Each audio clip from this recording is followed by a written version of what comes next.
안녕하십니까. 막대박은 종국씨의 변종국입니다.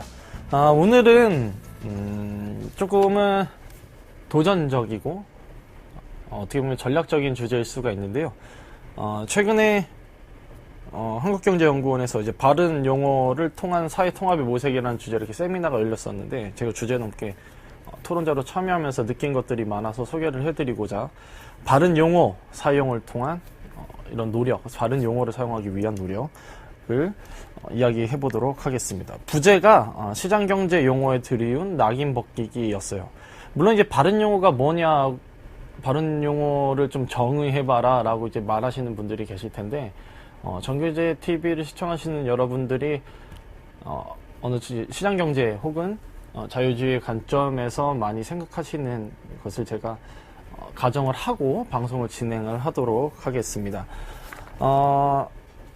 용어를 사용함에 있어서는 한 두 가지 문제가 있을 것 같아요. 첫 번째는 용어 자체를 이제 잘못 이해해서 쓰는 경우가 있을 거고, 두 번째는 용어를 의도적으로 변형하거나 용어를 의도적으로 왜곡시키면서 무언가 목적성을 집어넣고 언어를 사용하는 경우가 이렇게 크게 두 가지로 나눠볼 수가 있을 것 같습니다.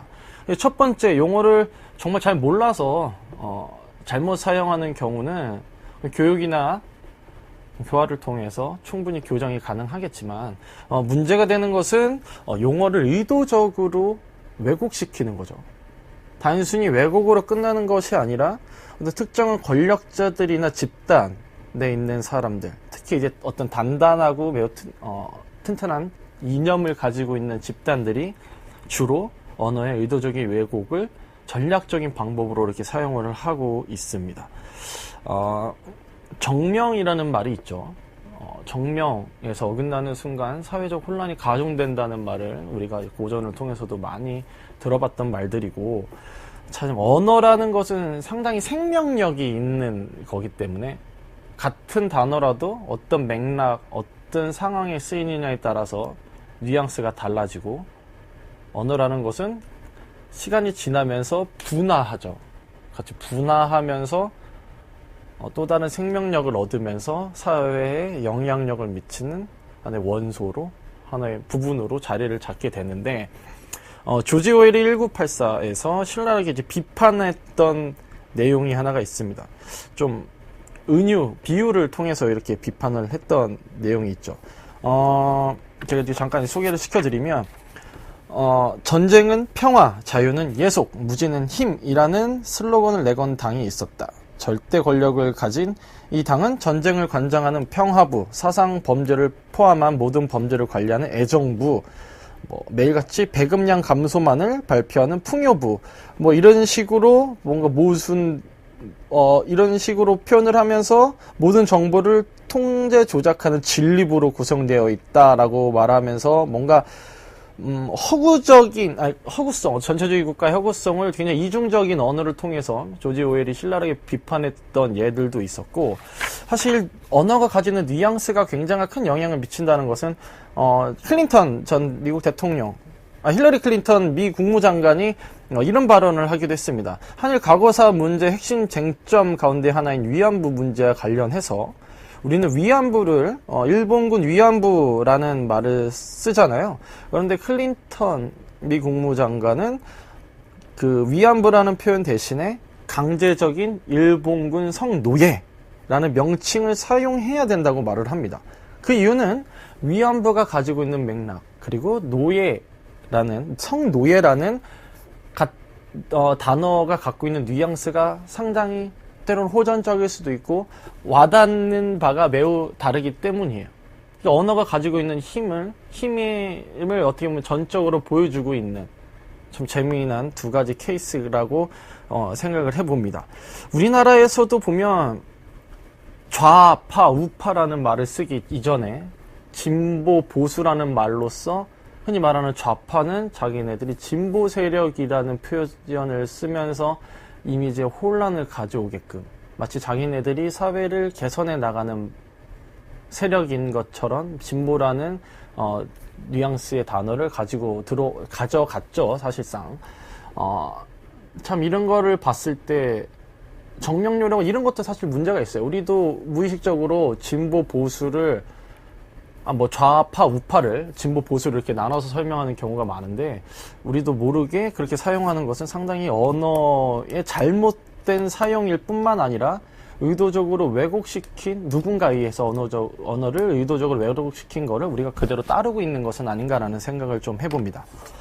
흔히 말해서 좌파 세력이라고 말할 수 있는 그런 부류의 사람들은 묘한 차이가 있습니다. 자신들의 이데올로기를 이야기할 때 이념이라는 말을 써요. 그리고 반대로 좌파들은 반대 세력에게는 이데올로기라는 표현을 씁니다. 우리는 이념과 이데올로기를 상당히 혼재되어서 사용하고 있는 경향이 있는데 사실 이념이라는 것은 뭔가 보편 타당한 개념이라는 뉘앙스가 좀 섞여 있고 이데올로기는 약간 허위의식, 조금은 좀 참과 거짓 혹은 뭐 객관적인 것과 주관적인 것이 약간 혼재되어 있는 약간 이런 뭉뚱그려져 있는 느낌의 뉘앙스를 주는 거라서 좌파들은 이런 언어 사용에 있어서 굉장히 치밀합니다. 자기네 사상은 이념이다 내기를 하고 반대 세력의 것들은 이제 이데올로기라고 표현하면서 작지만 큰 차이를 불러일으키는 이런 구분법을 정말 치밀하게 쓰죠. 우리도 보면 자유주의자를 일컫는 리버테리안이라는 단어도 보면 이것이 한글로 번역이 됐을 때 자유지상주의자들 뭐 자유방임주의를 주장하는 사람들이라고 하면서 어떤 지상과 방임이라는 말이 우리나라 맥락에서는 들었을 때 이게 결코 좋은 뉘앙스를 주진 않거든요. 그렇기 때문에 이런 것도 하나의 바로잡아야 되는 단어 중에 하나일 수도 있다고 생각을 합니다. 참 이런 언어가 주는 뉘앙스는 사실 이미지로 고착이 되죠. 이미지로 고착이 되고 이런 이미지가 사실상 상상력의 원동력이 되는 건데 상상력이 어떤 근거나 일반적인 원리 원칙에 기반한 것이 아니면서 뭔가 날래를 펼치는 순간 그것이 공상이 되고 망상이 되어버리지 않습니까? 이것이 그리고 이런 정말 밑도 끝도 없는 상상의 날개를 펼치는 사람들이 자주 범하는 오류가 제가 막대먹은 종국시 처음 편이었나요? 제가 말씀드렸던 허수아비 오류죠. 있지도 않은 사실을 마냥 있는 것처럼 앞에 세워놓고 맹폭적인 비난을 가하게 돼버리는 이게 하나의 전략일 수도 있고 하나의 정말 무식하고 무지한 사람들이 행하는 오류일 수도 있겠지만 어떤 허수아비 정말 있지도 않은 대상을 만들어내는데 이런 왜곡된 언어가 한몫을 하는 것에는 분명하다고 이렇게 생각을 합니다. 미제스가요 어울림의 법칙 The Law of Association이라는 말을 썼습니다. 이 말은 우리가 흔히 이런 말을 하잖아요. 자본주의는 승자 독식 사회다 뭐 이렇게 표현을 하는데 그러한 말이 갖고 올 언어적인 위험성을 알았던 미제스가 어울림의 법칙이라는 말을 씁니다. 이 어울림의 법칙은 뭐냐면 리카도의 이제 비교 우위론을 가지고 이야기를 하면서 비교 우위가 없는 사람들도 사실상 구걸이 아니라 정말 그 비교 우위가 없는 사람들이 구걸이 아니라 어떤 자발적인 교환을 통해서 서로 도움을 주면서 그렇게 서로 주고받으면서 잘 살 수 있음을 설명했던 개념이거든요.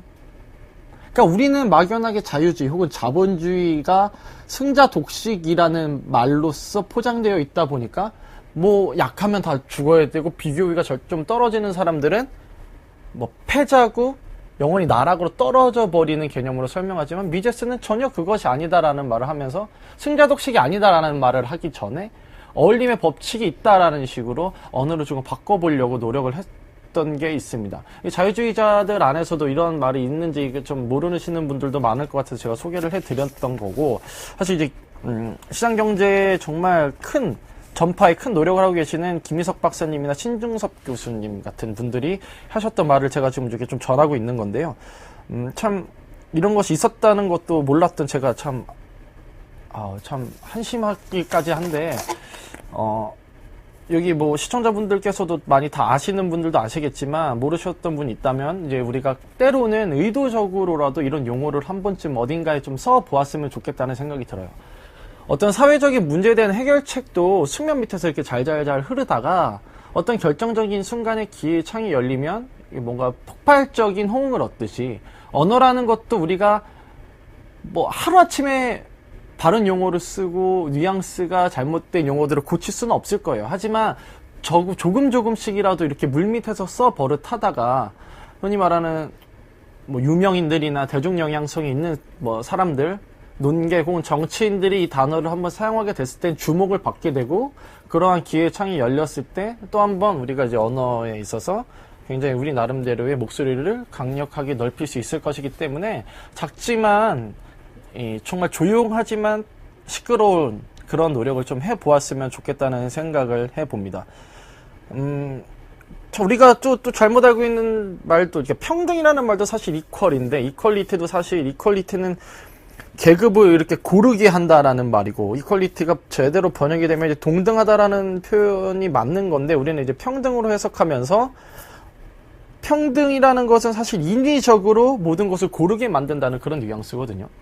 사실 동등과 평등은 전혀 다른 개념이죠. 동등이라는 것은 같은 것은 같게 하고 다른 것은 다르게 한다라는 의미고, 사실 그것이 자유주의 원리에도 조금은 좀 더 합치되는 말일 수가 있는데, 우리 평등이라는 말도 사실 참 이게 영어가 우리나라 말로 넘어오면서 이게 많이 왜곡이라고 표현할까 될까요? 좀 깊은 이해를 하지 못하게 만드는 요인들도 있다고 생각을 합니다.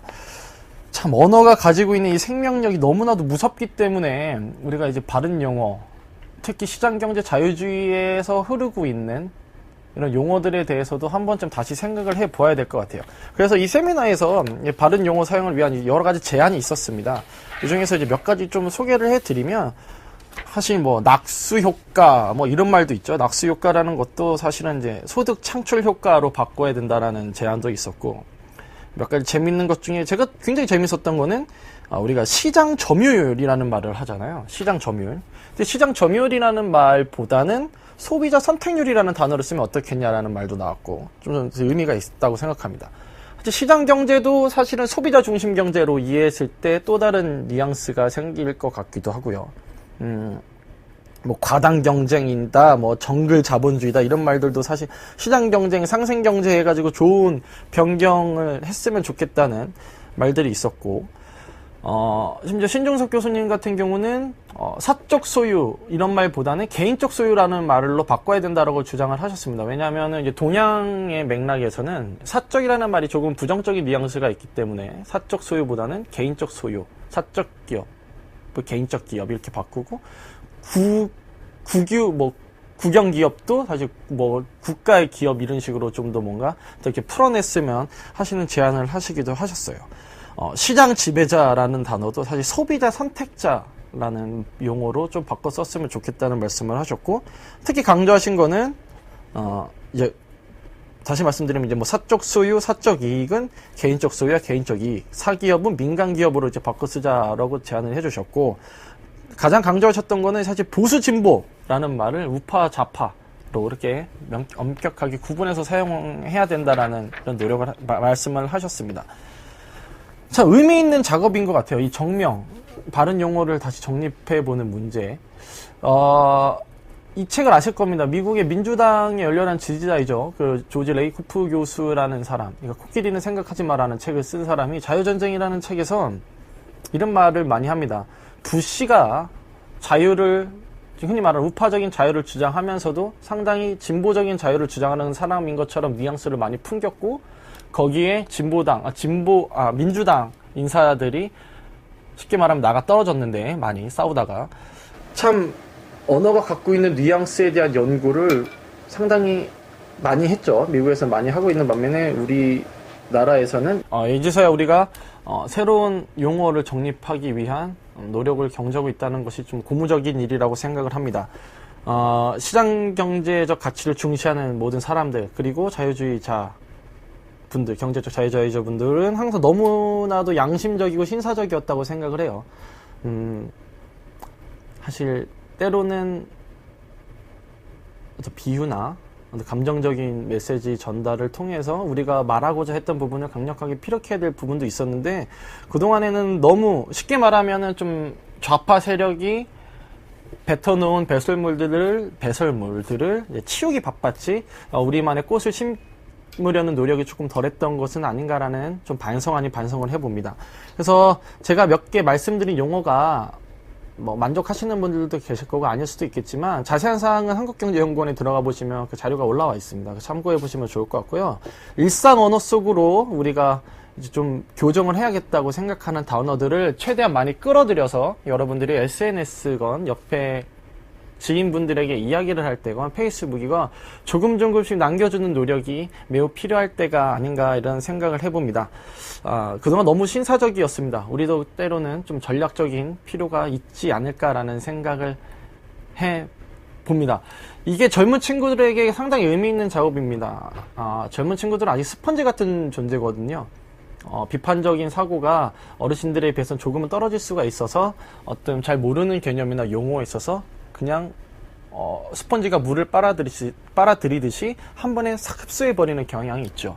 그래서 젊은 친구들 사이에서는 참 웃지 못할 광경이 펼쳐집니다. 어떤 경제적 이슈에 관해서 무슨 문제가 발생하면 이게 다 신자유주의 때문이다. 혹은 신자유주의의 영향으로라는 이런 참 웃지 못할 추임새를 많이 넣는 경우가 있습니다.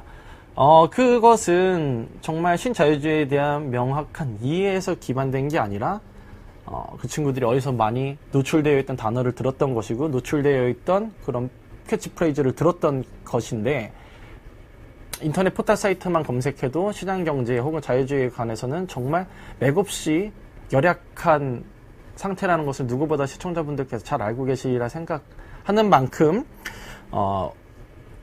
그 다른 용어, 정명을 위한 이런 노력을 여러분들이 조금씩이나마 쌓아간다면, 축적한다면 오랜 시간이 걸릴지 모르겠지만 세상이 변하는데 큰 도움이 될 것이고 무엇보다도 앞으로 세상을 짊어지고 나갈 젊은이들의 올바른 사고력과 인식을 위해서 그런 인식을 위한다는 생각으로 조금씩 더 노력을 했으면 좋겠다는 생각에서 오늘 막대먹은 종국씨는 바른 용어를 통한 사회통합의 모색이라는 주제로 이야기를 해보았습니다.